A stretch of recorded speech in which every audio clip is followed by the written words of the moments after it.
to the debt machine known as the monetary system, hence creating the monetary market paradigm which defines the global economy today. There is one consequence that runs through the entire machine: inequality.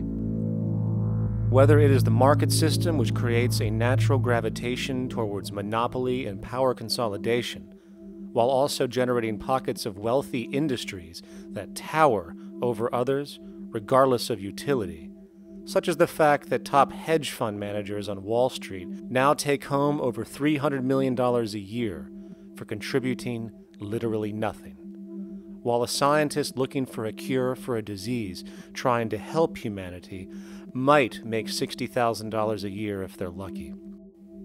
Or whether it is the monetary system, which has class division built right into its structure. For example, if I have $1 million to spare and I put it into a CD at 4% interest, I will make $40,000 a year. No social contribution, no nothing. However, if I'm a lower class person and have to take loans to buy my car or home, I am paying in interest, which, in abstraction, is going to pay that millionaire with the 4% CD. This stealing from the poor to pay the rich is a foundational, built-in aspect of the monetary system, and it could be labeled structural classism. Of course, historically, social stratification has always been deemed unfair, but obviously accepted overall as now 1% of the population owns 40% of the planet's wealth. But, material fairness aside, there is something else going on underneath the surface of inequality, causing an incredible deterioration in public health as a whole. Well, I think people are often puzzled by the contrast between the material success of our societies, unprecedented levels of wealth, and the many social failings. I mean, you know, if you look at the rates of drug abuse or violence or self-harm amongst kids or mental illness, there's clearly something going deeply wrong with our societies. What the data that I've been describing does is simply shows that intuition that people have had for hundreds of years, that inequality is divisive and socially corrosive, that intuition is truer than I think we ever imagined. There are very powerful psychological and social effects of inequality, more to do, I suppose, with feelings of superiority and inferiority, that kind of division, and maybe going with the sort of respect, disrespect, people feeling looked down on at the bottom, which, by the way, is why violence is more common in more unequal societies. It's the trigger to violence is so often people feeling looked down on and disrespected. If there is one principle I can emphasize that is the most important principle underlying the prevention of violence, it would be equality. The single most significant factor that affects the rate of violence is the degree of equality versus the degree of inequality in that society. So what one's looking at is a sort of general social dysfunction. It's not just one or two things that go wrong as inequality increases. It seems to be everything, whether we're talking about crime or health or mental illness or whatever. One of the really disturbing findings out in public health there is never ever make the mistake of being poor or being born poor. Your health pays for it in endless sorts of ways, something known as the health socioeconomic gradient. As you move down from the highest strata in society in terms of socioeconomic status, every step down, health gets worse for umpteen different diseases. Life expectancy gets worse, infant mortality rate, everything you could look at. So a huge issue has been, why is it that this gradient exists? Totally simple, obvious answer, which is if you are chronically sick, you're not going to be very productive, so health causes drive socioeconomic differences. Not that in the slightest. On the very simple level that you could look at socioeconomic status of a 10-year-old, and that's going to predict something about their health decades later. So that's the direction of causality. Next one, what's it about? Oh, it's perfectly obvious. Poor people can't afford to go to the doctor. It's healthcare access. It's got nothing to do with that, because you see these same gradients in countries with universal healthcare, socialized medicine. Okay, next simple explanation. Oh, on the average, the poorer you are, the more likely you are to smoke, to drink, to all sorts of lifestyle risk factor stuff. Yeah, those contribute, but careful studies have shown that explains maybe about a third of the variability. So what's left? And what's left is having a ton to do with the stress of poverty. So the poorer you are, starting off being, the person who's $1 income behind Bill Gates, the poorer you are in this country, on the average, the worse your health is. This tells us something really important. The health connection with poverty, it's not about being poor, it's about feeling poor. Increasingly, we recognize that chronic stress is an important influence on health, but the most important sources of stress are the quality of social relations. And if there is anything that lowers the quality of social relations, it is the socioeconomic stratification of society.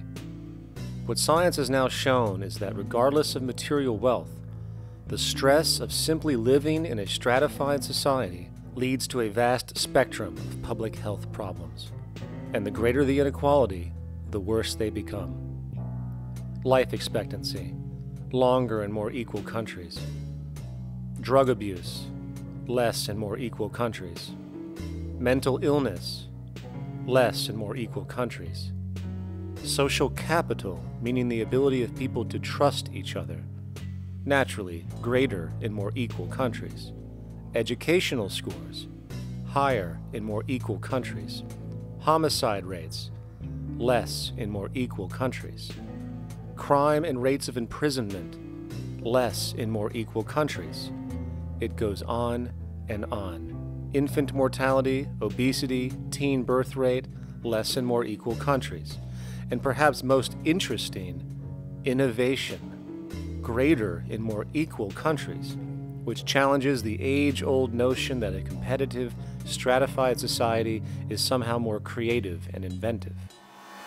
Moreover, a study done in the UK called the Whitehall Study confirmed that there is a social distribution of disease as you go from the top of the socioeconomic ladder to the bottom. For example, it was found that the lowest rungs of the hierarchy had a 4-fold increase of heart disease-based mortality compared to the highest rungs. And this pattern exists irrespective of access to health care. Hence, the worse a person's relative financial status, the worse their health is going to be on average. This phenomenon is rooted in what could be termed psychosocial stress, and it is at the foundation of the greatest social distortions plaguing our society today. Its cause? The monetary market system. Make no mistake, the greatest destroyer of ecology, the greatest source of waste and depletion and pollution, the greatest purveyor of violence, war, crime, poverty, animal abuse, and inhumanity, the greatest generator of social and personal neuroses, mental disorders, depression, anxiety, not to mention the greatest source of social paralysis, stopping us from moving into new methodologies for personal health, global sustainability, and progress on this planet, is not some corrupt government or legislation, not some rogue corporation or banking cartel, not some flaw of human nature, and not some secret hidden cabal that controls the world. It is, in fact, the socio-economic system itself at its very foundation.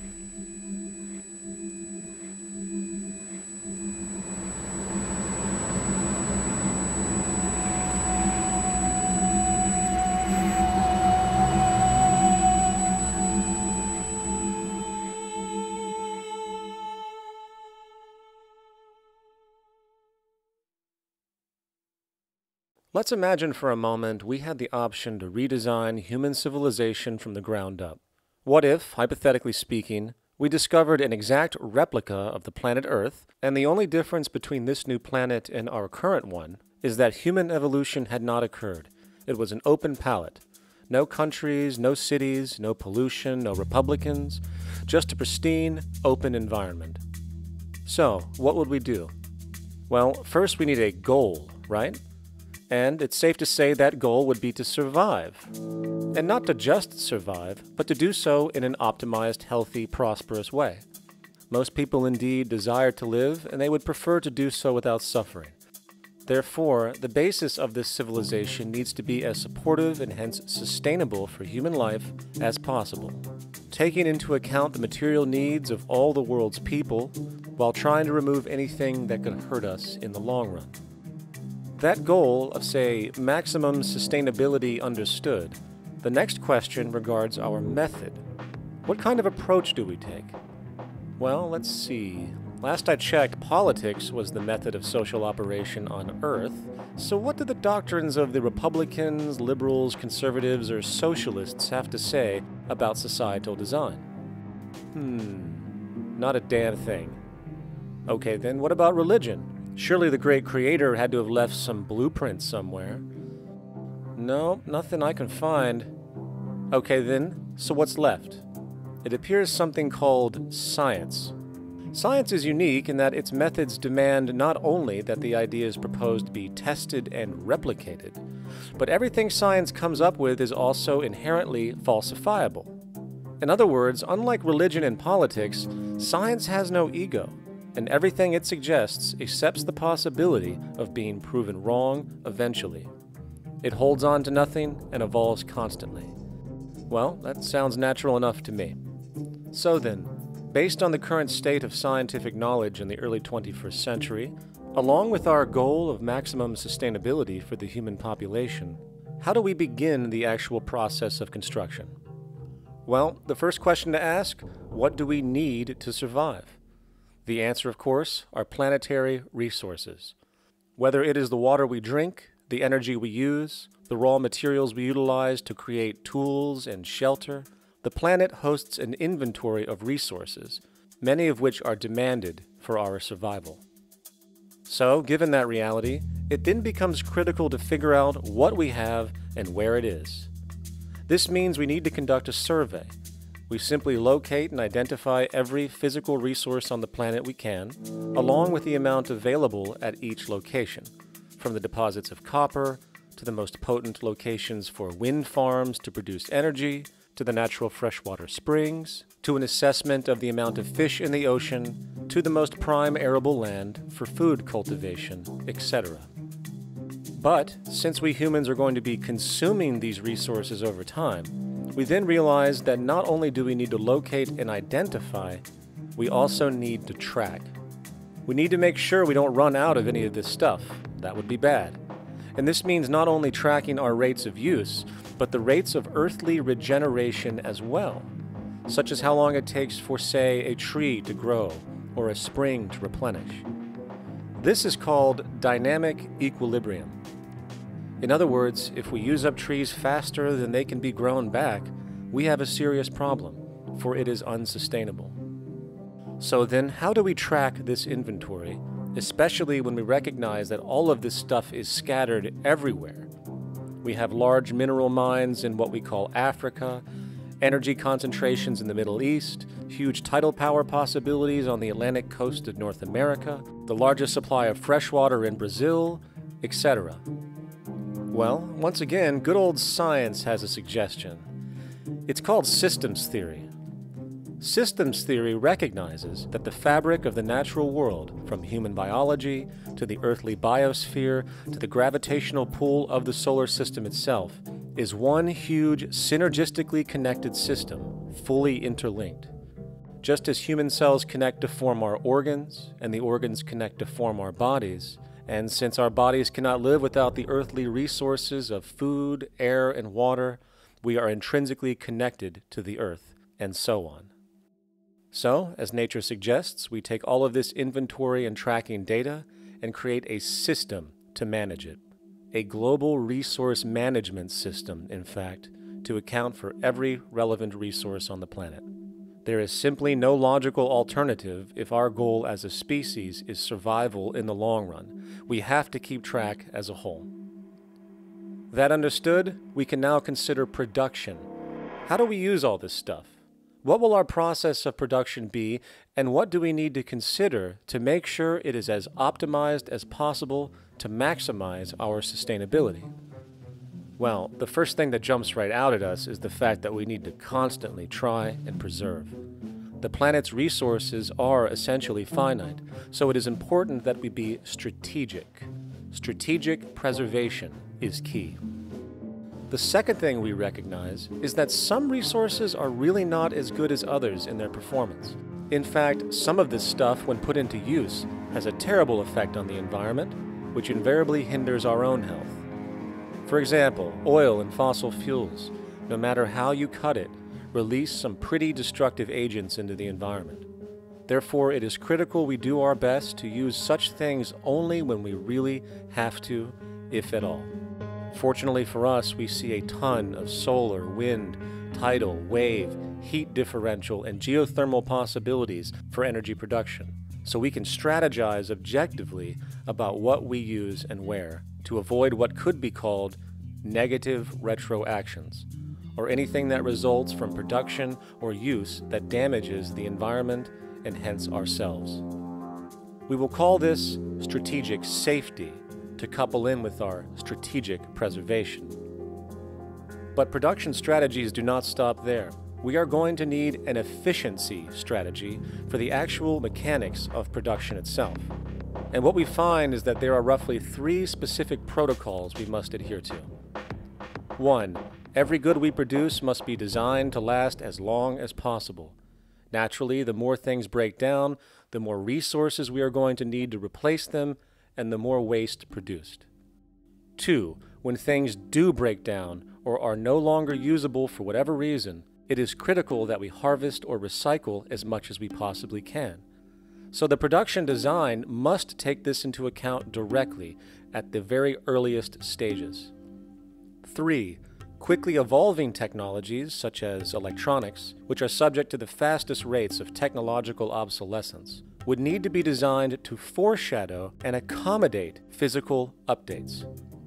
The last thing we want to do is throw away an entire computer system just because it has only one broken part or is outdated. So we simply design the components to be easily updated, part by part, standardized and universally interchangeable, foreshadowed by the current trend of technological change. And when we realize that the mechanisms of strategic preservation, strategic safety, and strategic efficiency are purely technical considerations, devoid of any human opinion or bias, we simply program these strategies into a computer which can weigh and calculate all the relevant variables, allowing us to always arrive at the absolute best method for sustainable production based on current understandings. And while that might sound complex, all it is a glorified calculator. Not to mention such multivariate decision-making and monitoring systems are already used across the world today for isolated purposes. It is simply a process of scaling it out. So, now we not only have our resource management system, but also a production management system, both of which are easily computer automated to maximize efficiency, preservation, and safety. The informational reality is that the human mind, or even a group of humans, cannot track what needs to be tracked. It must be done by computers, and it can be. And this brings us to the next level, distribution. What sustainability strategies make sense here? Well, since we know that the shortest distance between 2 points is a straight line, and since energy is required to power transport machines, the less transport distance, the more efficient. Producing goods in one continent and shipping them over to another only makes sense if the goods in question simply cannot be produced in the target area. Otherwise, it is nothing but wasteful. We must localize production so distribution is simple, fast, and requires the least amount of energy. We'll call this the proximity strategy, which simply means we reduce the travel of goods as much as possible, whether raw materials or finished consumer products.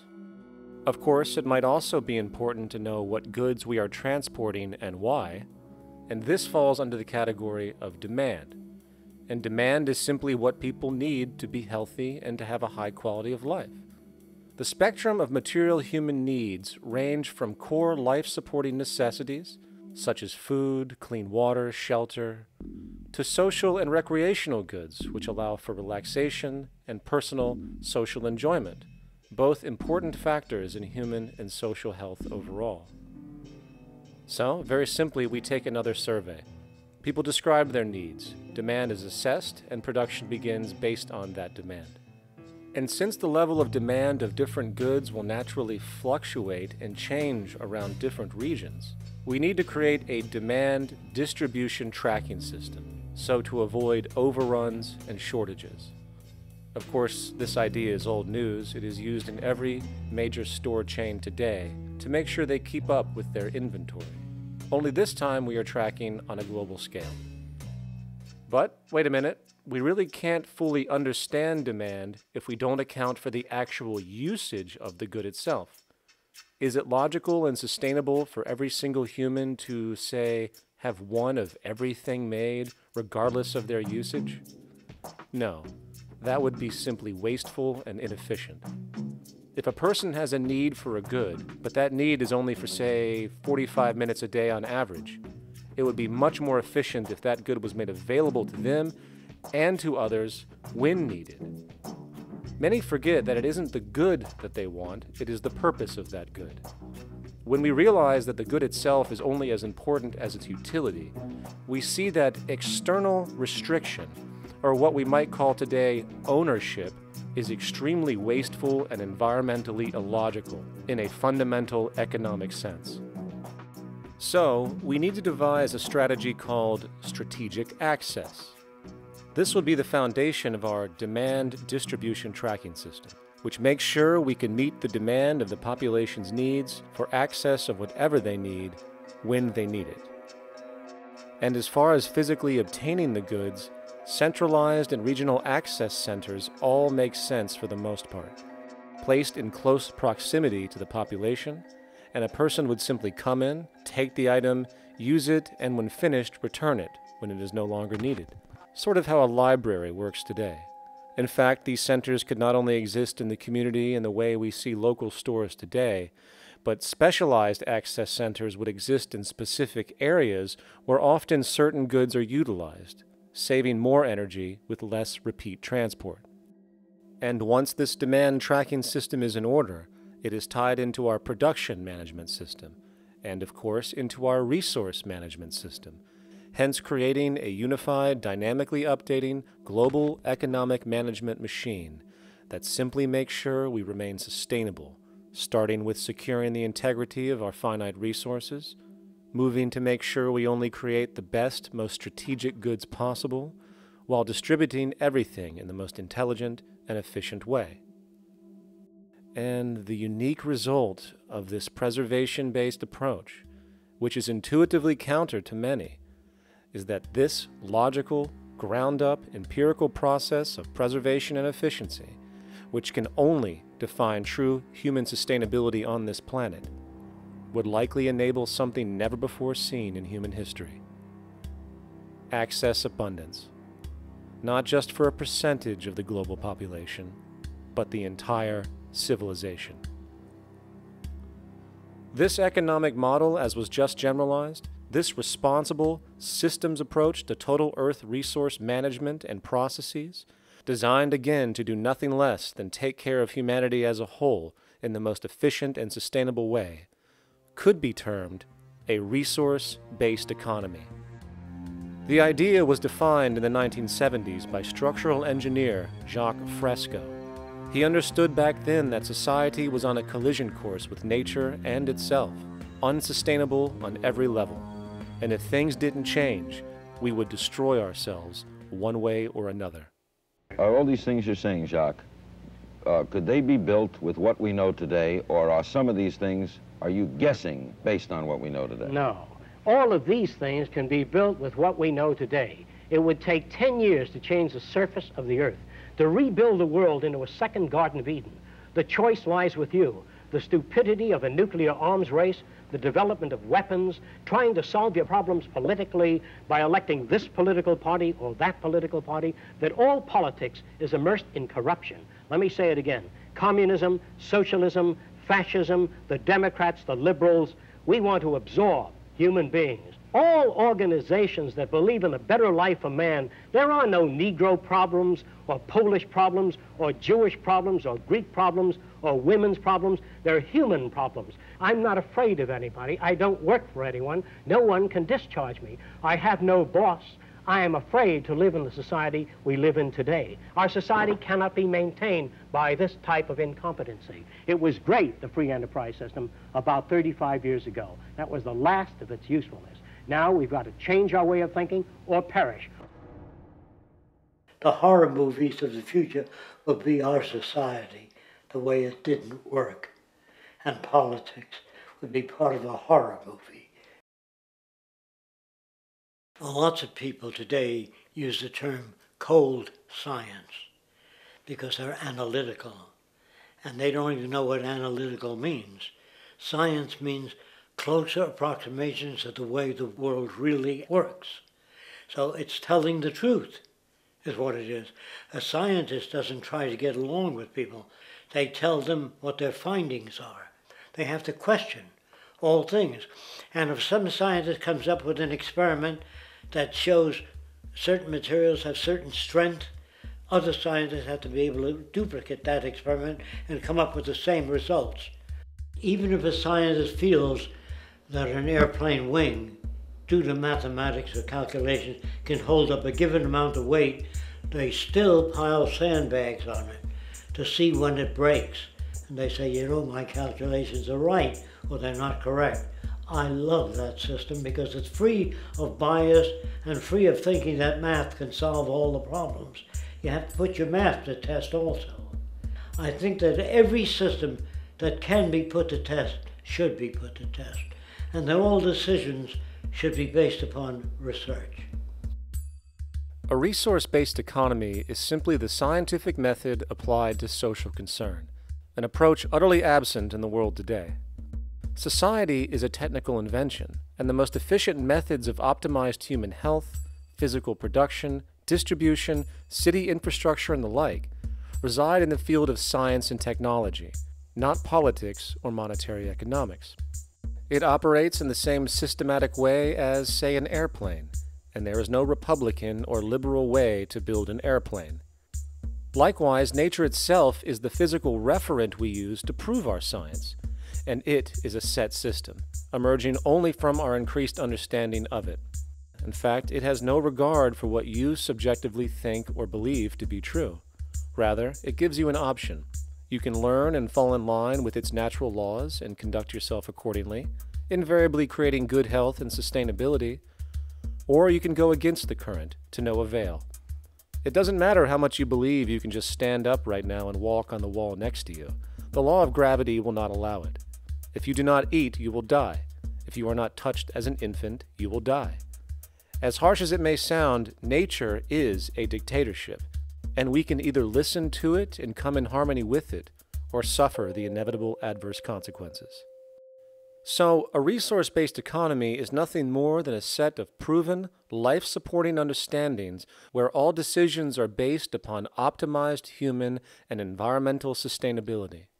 It takes into account the empirical life ground, which every human being shares as a need, regardless, again, of their political or religious philosophy.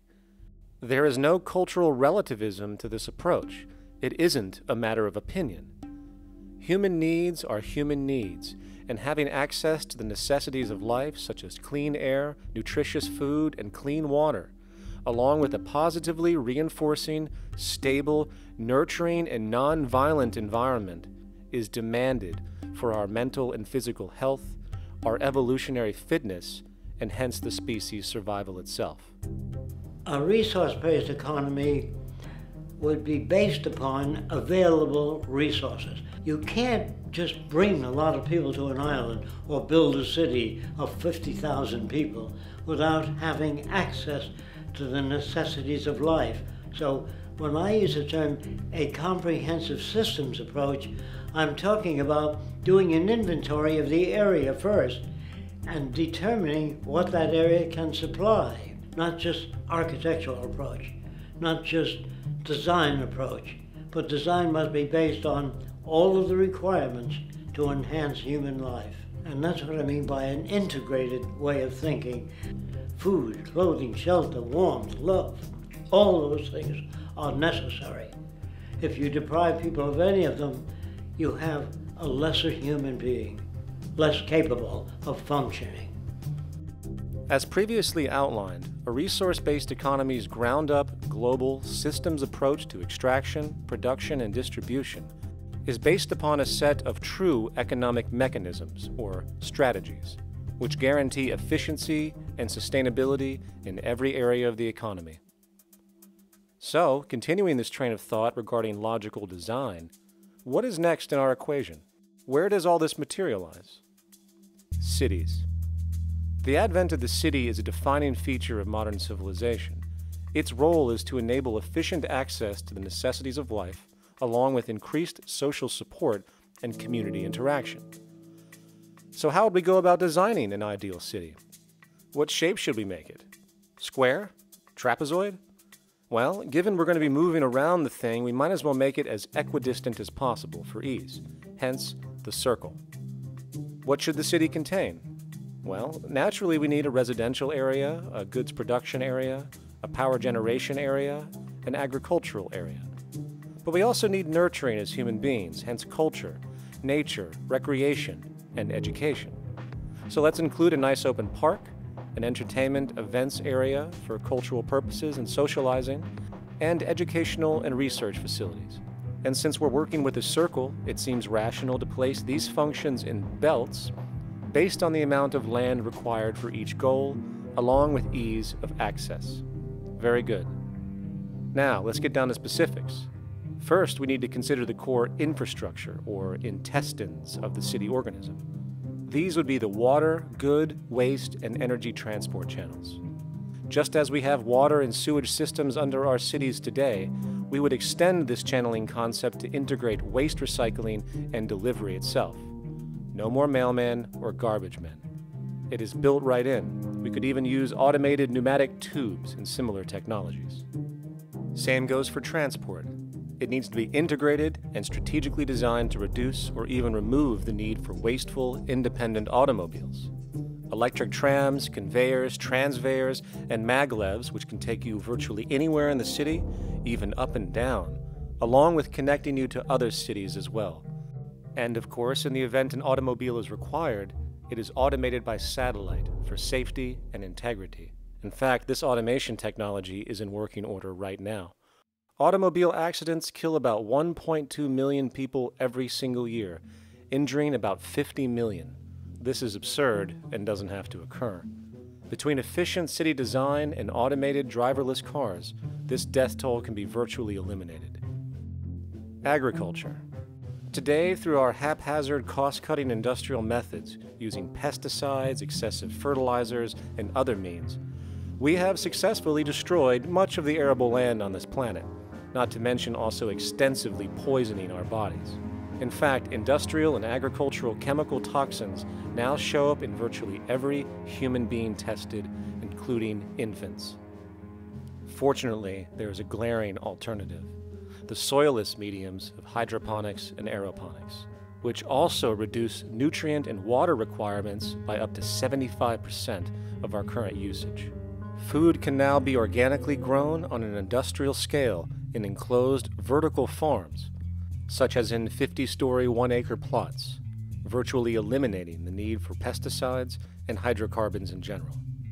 This is the future of industrial food cultivation, efficient, clean, and abundant.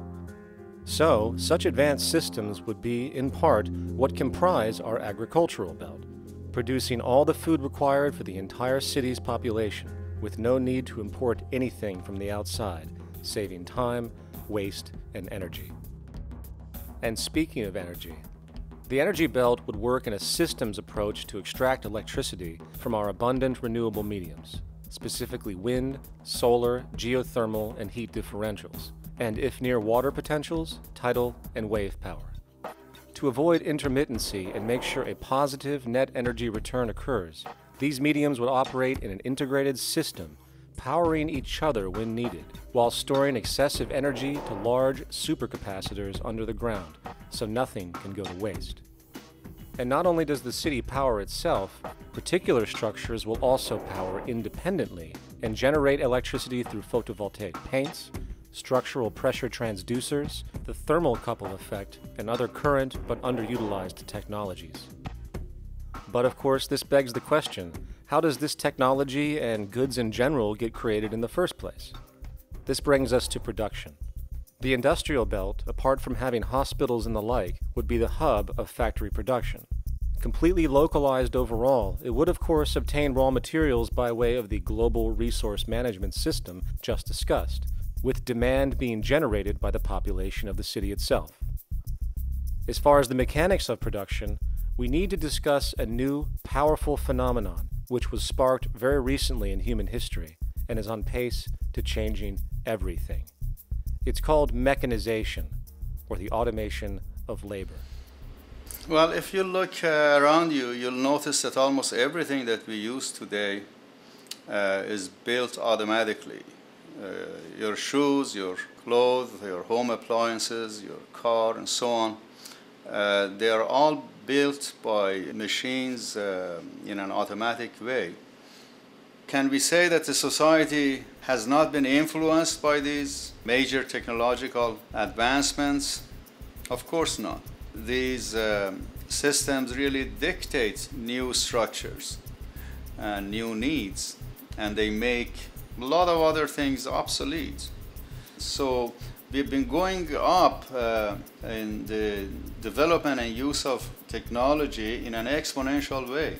So definitely automation is going to continue. You cannot stop technologies that just make sense. Labor automation through technology is at the bottom of every major social transformation in human history.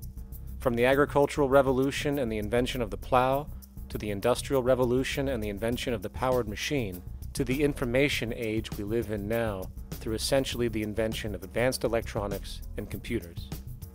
And with regard to advanced production methods today, mechanization is now evolving on its own, moving away from the traditional method of assembling component parts into a configuration into an advanced method of creating entire products in one single process.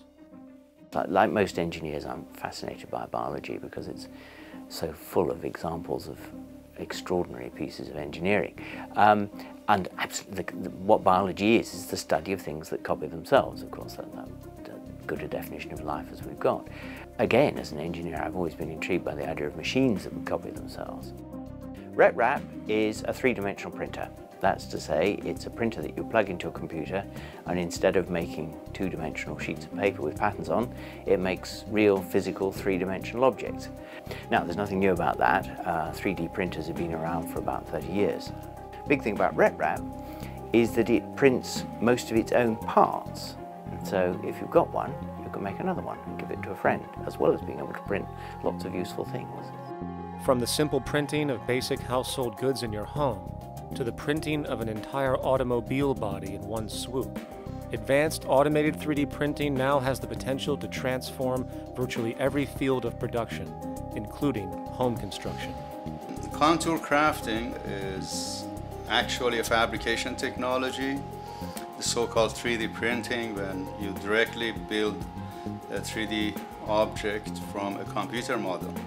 Using contour crafting, it will be possible to build a 2,000 square foot home entirely by the machine in one day. The reason that people are interested in automating construction is that it really brings a lot of benefits. For example, construction is pretty labor intensive, and although it provides job for a sector of the society, it also has issues and complications. For example, construction is the most dangerous job that there is. It is worse than mining and agriculture. It has got the highest level of fatality almost in every country. Another issue is the waste. An average home in the United States has 3 to 7 tons of waste.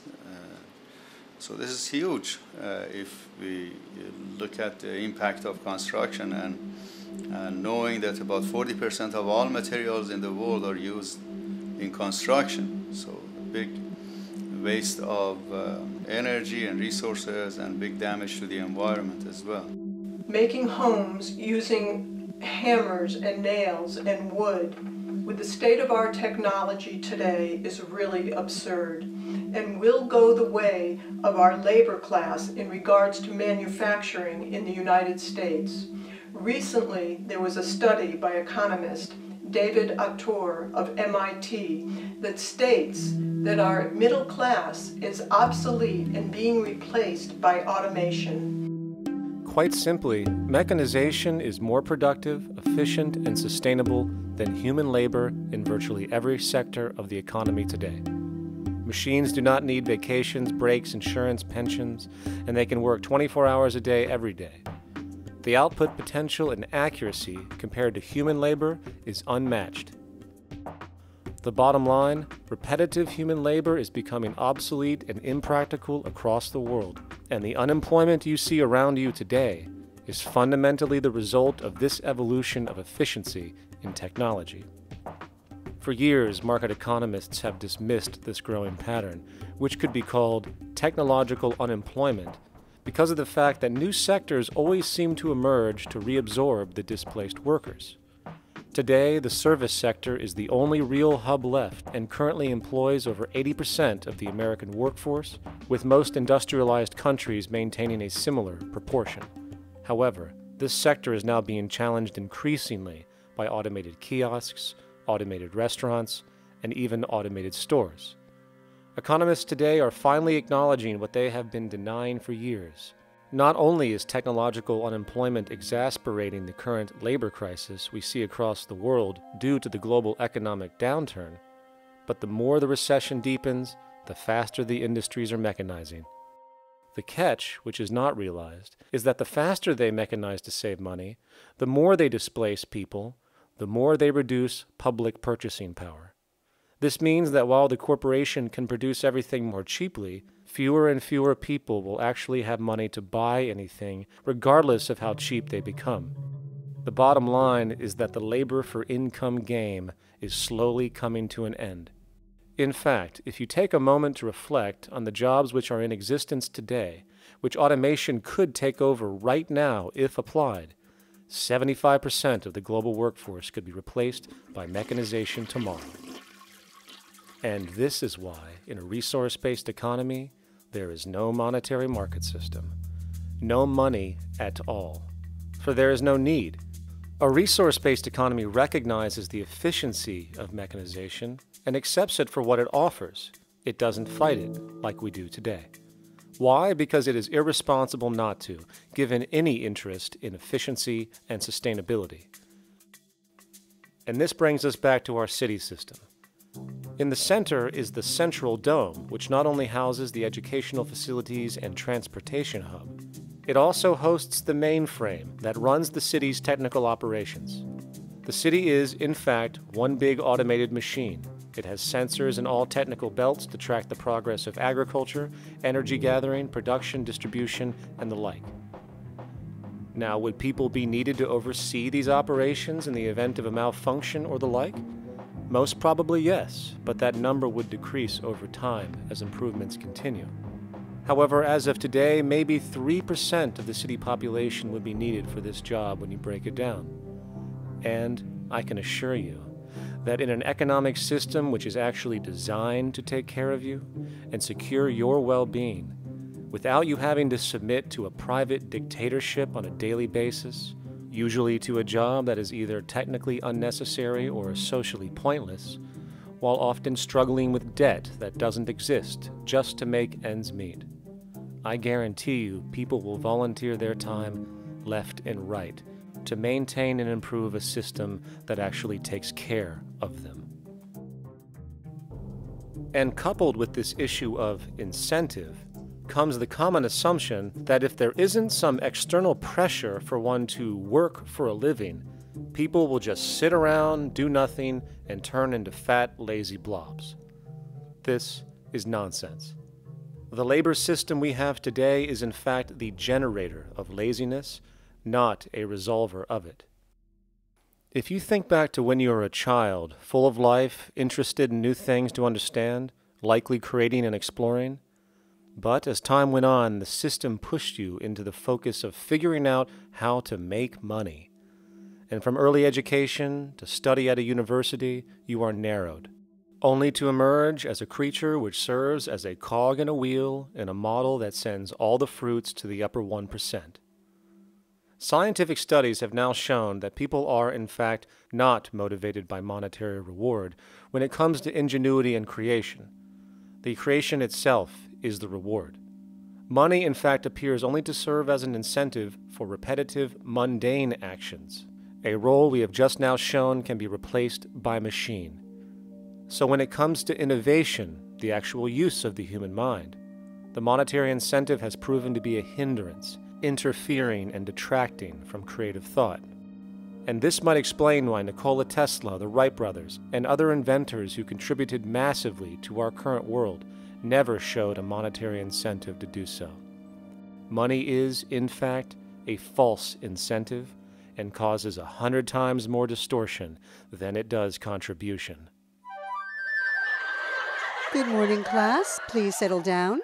The first thing I would like to do is go around the room and ask what everyone would like to be when they grow up.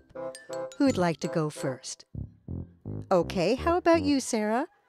When I grow up, I want to work at McDonald's like my mom. Oh, family tradition, eh? How about you, Linda? When I grow up, I'm going to be a prostitute on the streets of New York City. Oh, glamour girl, huh? Very ambitious. How about you, Tommy? When I grow up, I'm going to be a rich, elitist businessman who works on Wall Street and profits off of the collapse of foreign economies. Enterprising, and great to see some multicultural interest.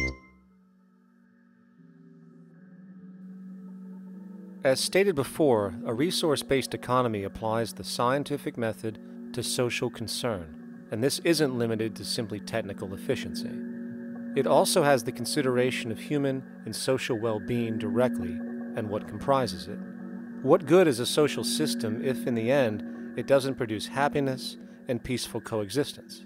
So it is important to point out that with the removal of the money system and the necessities of life provided, we would see a global reduction in crime by about 95% almost immediately, for there is nothing to steal, embezzle, scam, or the like. 95% of all people in prisons today are there due to some monetary-related crime or drug abuse, and drug abuse is a disorder, not a crime. So what about the other 5%, the truly violent, often seeming to some as being violent for the sake of being violent? Are they just evil people? The reason that I frankly think it's a waste of time to engage in moral value judgments about people's violence is because it doesn't advance by one iota our understanding of either the causes or the prevention of the violent behavior. People sometimes ask if I believe in forgiving criminals.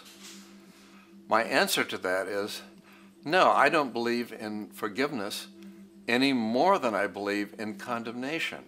It's only if we as a society can take the same attitude of treating violence as a problem in public health and preventive medicine rather than as a moral evil. It's only when we make that change in our own attitudes and assumptions and values that we will actually succeed in reducing the level of violence rather than stimulating it, which is what we do now. The more justice you seek, the more hurt you become, because there's no such thing as justice. There is whatever there is out there. That's it. In other words, if people are conditioned to be racist and bigots, if they're brought up in an environment that advocates that, why do you blame the person for it? They're a victim of a subculture. Therefore, they have to be helped. The point is, we have to redesign the environment that produces aberrant behavior. That's the problem, not putting a person in jail.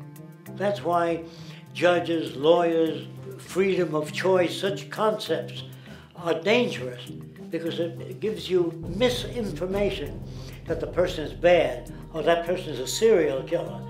Serial killers are made Just like soldiers become serial killers with a machine gun.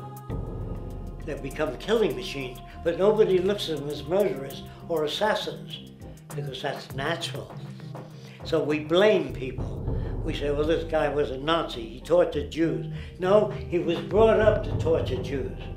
Once you accept the fact that people have individual choices and they're free to make those choices, free to make choices means without being influenced. And I can't understand that at all. All of us are influenced in all our choices by the culture we live in, by our parents, and by the values that dominate. So we're influenced. So there can't be free choices. What's the greatest country in the world? The true answer, I haven't been all over the world, and I don't know enough about different cultures to answer that question. I don't know anybody that speaks that way. They say, good old USA, the greatest country in the world. There's no survey. Have you been to India? No. Have you been to England? No. Have you been to France? No. What do you make your assumptions on? They can't answer. They get mad at you. They say, well, goddamn it, who the hell are you to tell me what to think? You know, don't forget, you're dealing with aberrated people. They're not responsible for their answers. They're victims of culture. That means they've been influenced by their culture.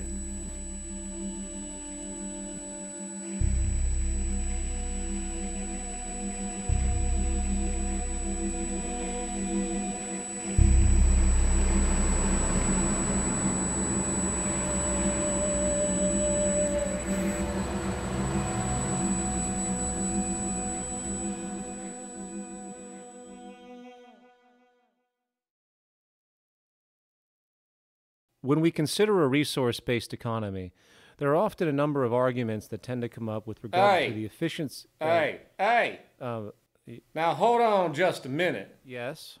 I know what this is. This is called Marxism, buddy. Stalin killed 800 billion people because of ideas like this. My father died in the gulag. Hold on. Communist, fascist. You don't like America, you should just leave. Right, everybody just calm down. Death to the New World Order. Death to the New World Order. And as the irrationality of the audience grew, shocked and confused, suddenly the narrator suffered a fatal heart attack. And the seemingly communist propaganda film was no more.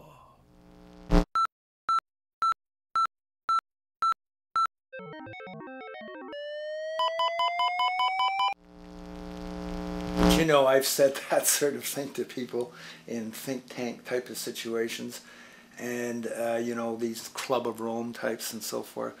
Marxist? What Marxist? Where did that come from?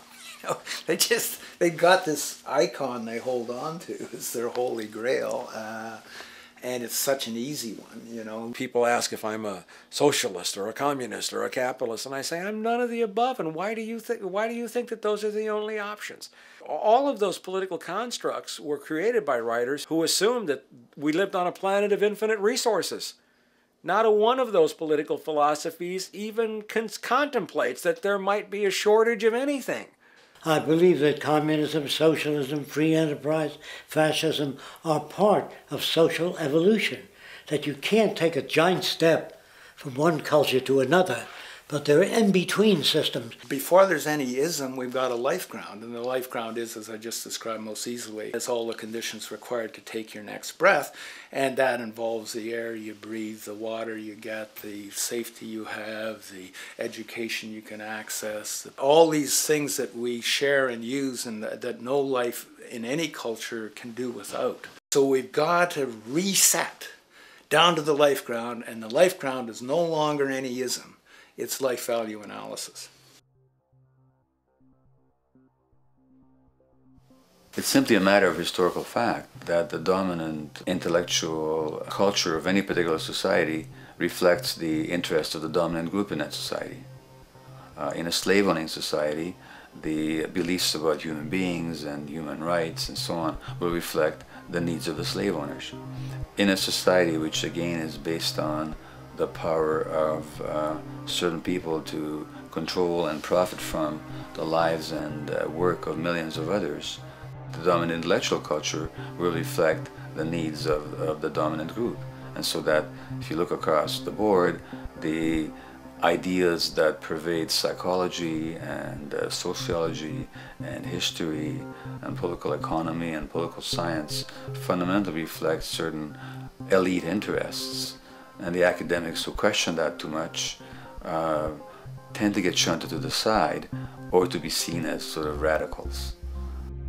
The dominant values of a culture tend to support and perpetuate what is rewarded by that culture.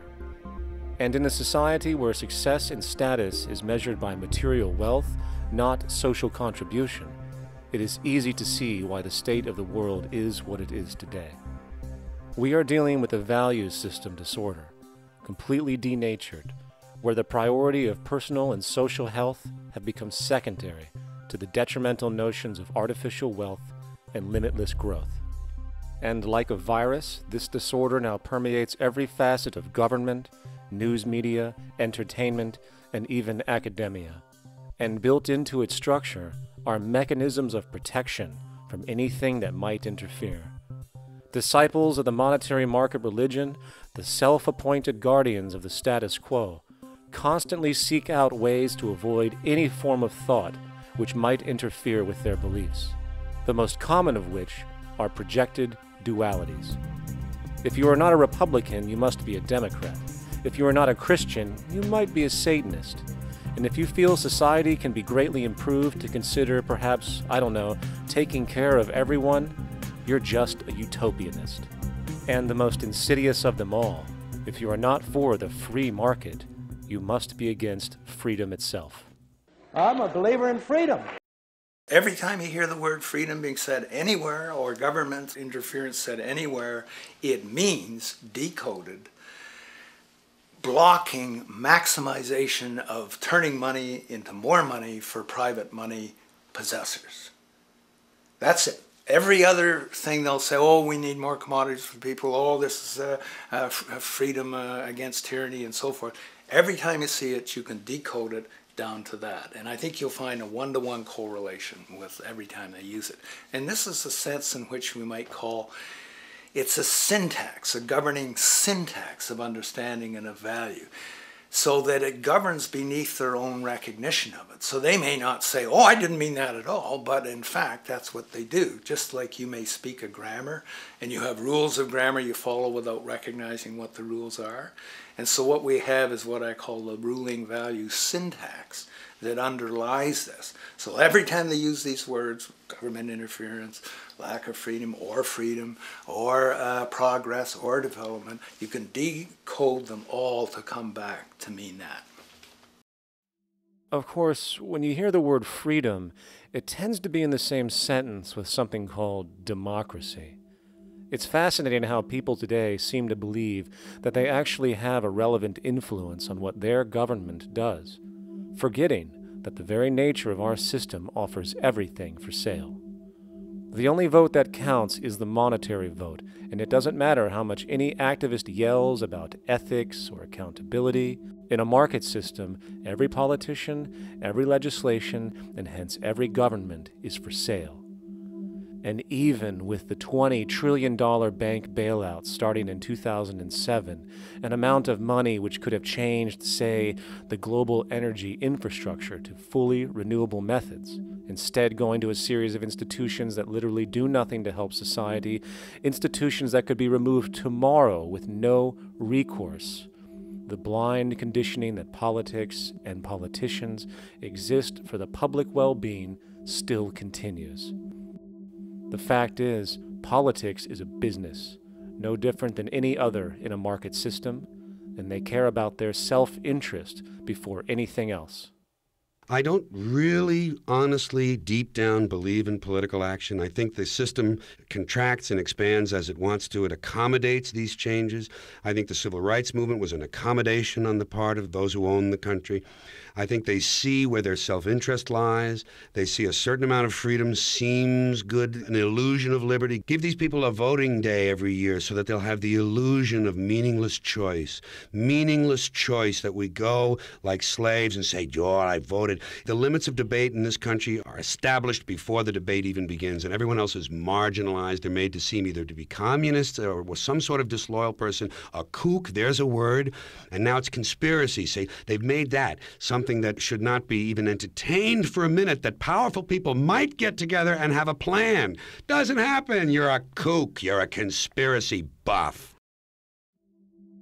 And of all the mechanisms of defense of this system, there are two that repeatedly come up. The first is this idea that the system has been the cause of the material progress we have seen on this planet. Well, no. There are basically two root causes which have created the increased so-called wealth and population growth we see today. One, the exponential advancement of production technology, hence scientific ingenuity. And two, the initial discovery of abundant hydrocarbon energy, which is currently the foundation of the entire socioeconomic system. The free market, capitalist, monetary market system, whatever you want to call it, has done nothing but ride the wave of these advents with a distorted incentive system and a haphazard, grossly unequal method of utilizing and distributing those fruits. The second defense is a belligerent social bias generated from years of propaganda, which sees any other social system as a route to so-called tyranny, with various name-droppings of Stalin, Mao, Hitler, and the death tolls they generated. Well, as despotic as these men might have been, along with the societal approaches they perpetuated, when it comes to the game of death, when it comes to the systematic daily mass murder of human beings, nothing in history compares to what we have today. Famines throughout at least the last century of our history have not been caused by a lack of food. They've been caused by relative poverty. The economic resources were so inequitably distributed that the poor simply didn't have enough money with which to buy the food that would have been available if they could have afforded to pay for it. That would be an example of structural violence. Another example, in Africa and some other areas, but I'll particularly focus on Africa, tens of millions of people are dying of AIDS. Why are they dying? It's not because we don't know how to treat AIDS. We have, millions of people in the wealthy countries are getting along remarkably well because they have the medicines that will treat it. The people in Africa who are dying of AIDS are not dying because of the HIV virus. They're dying because they don't have the money with which to pay for the drugs that would keep them alive. Gandhi saw this. He said the deadliest form of violence is poverty. And that's absolutely right. Poverty kills far more people than all the wars in history, more people than all the murderers in history, more than all the suicides in history. Not only does structural violence kill more people than all the behavioral violence put together, structural violence is also the main cause of behavioral violence.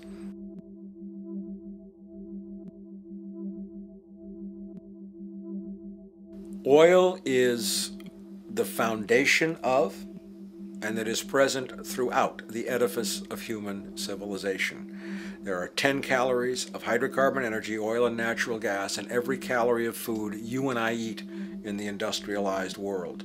Fertilizers are made from natural gas. Pesticides are made from oil. You drive oil-powered machines to plant, plow, irrigate, harvest, transport, package. You wrap the food in plastic, that's oil. All plastic is oil. There are 7 gallons of oil in every tire. Oil is everywhere. It's ubiquitous. And it's only because of oil that there are 7 billion people, or almost 7 billion people on this planet right now. The arrival of this cheap, easy energy, which is equivalent, by the way, to billions of slaves working around the clock, changed the world in such a radical way over the last century, and the population has gone up 10 times. But by 2050, oil supply is able to support less than half the present world's population in their present way of life. So the scale of adjustment to live differently is just enormous. The world is now using 6 barrels of oil for every barrel it finds. 5 years ago, it was using 4 barrels of oil for every barrel it finds.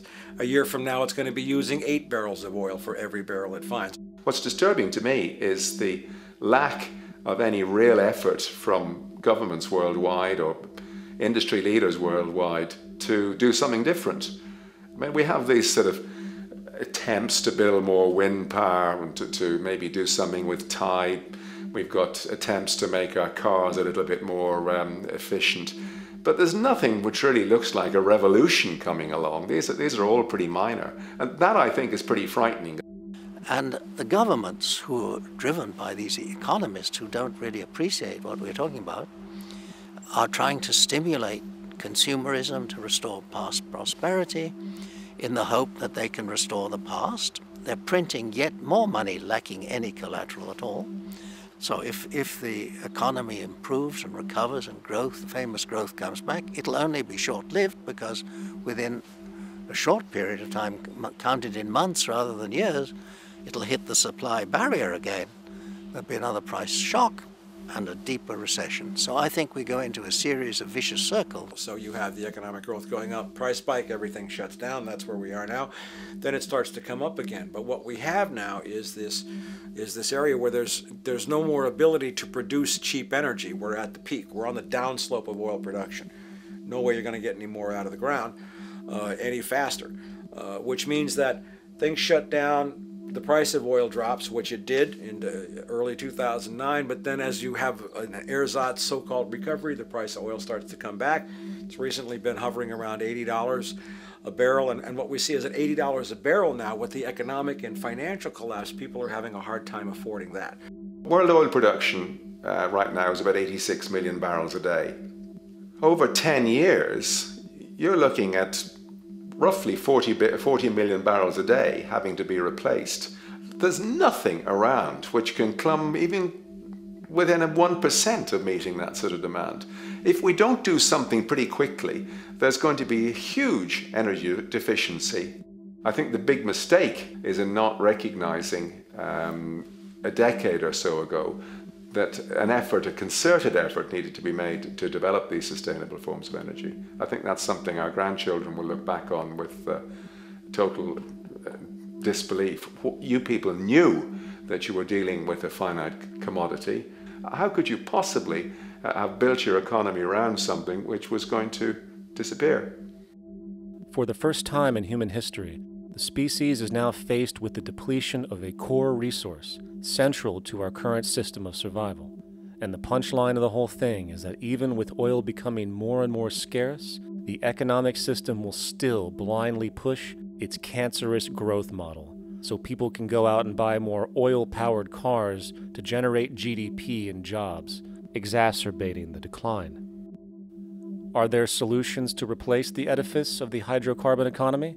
Of course. But the path needed to accomplish these changes will not manifest through the market system protocols required, since new solutions can only be implemented through the profit mechanism. People are not investing in renewable energies because there is no money in it in both the long and short term, and the commitment needed to make it happen can only occur at a severe financial loss. Hence, there is no monetary incentive, and in this system, if there's no monetary incentive, things do not happen. And on top of it all, peak oil is just one of many surfacing consequences of the environmental social train wreck gaining speed today. Other declines include freshwater, the very fabric of our existence, which is currently showing shortages for 2.8 billion people, and those shortages are on pace to reach 4 billion by 2030. Food production, the destruction of arable cropland, from which 99.7% of all human food comes from today, is occurring up to 40 times faster than it is being replenished. And over the last 40 years, 30% of the arable land has become unproductive. Not to mention that hydrocarbons are the backbone of agriculture today, and as it declines, so will the food supply. As far as resources in general, at our current patterns of consumption, by 2030 we will need 2 planets to continue our rates, not to mention the continual destruction of life-supporting biodiversity, causing extinction spasms and environmental destabilization across the globe. And with all of these declines, we have the near exponential population growth, where by 2030 there might be over 8 billion people on this planet. Energy production alone would need to increase 44% by 2030 to meet such demand. And again, since money is the only initiator of action, are we to expect that any country on the planet is going to be able to afford the massive changes needed to revolutionize agriculture, water processing, energy production, and the like, when the global debt pyramid scheme is slowly shutting the entire world down? Not to mention the fact that the unemployment you currently see is going to become normality due to the nature of technological unemployment. The jobs are not coming back. And finally, a broad social perspective.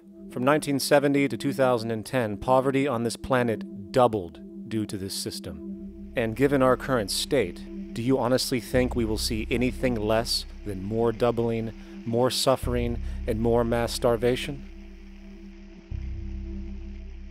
There is not going to be any recovery. This is not some long depression that we're someday going to pull out of. I think the next phase we're going to see after the next round of economic collapse is massive civil unrest, when employment checks stop being paid because the states have no money left. And when things get so bad that people lose confidence in their elected leaders, they will demand change if we don't kill each other in the process or destroy the environment. I'm just afraid that we might get to the point of no return. And that bothers me no end. We do all we can to avoid that condition. It's clear that we're on the verge of a great transition in human life. That what we face now is this fundamental change of the life we've known over the last century. There has to be a link between the economy and the resources of this planet, the resources being, of course, all animal and plant life, the health of the oceans, and everything else. This is a monetary paradigm that will not let go until it's killed the last human being. The in-group will do all it can to stay in power. And that's what you got to keep in mind. They'll use the Army and Navy and lies or whatever they have to use to keep in power. They're not about to give it up because they don't know of any other system that will perpetuate their kind.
Take a straight and stronger course to the corner of your life.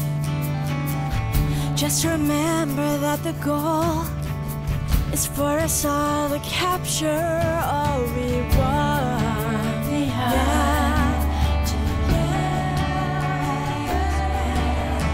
Don't surround yourself with yourself.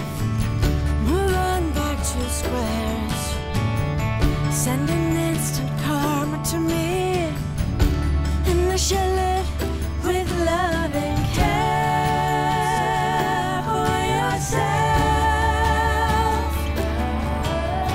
'Cause it's time, this time and time with your time, and its news is captured for the Queen to use.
Satisfied, I'm on my way.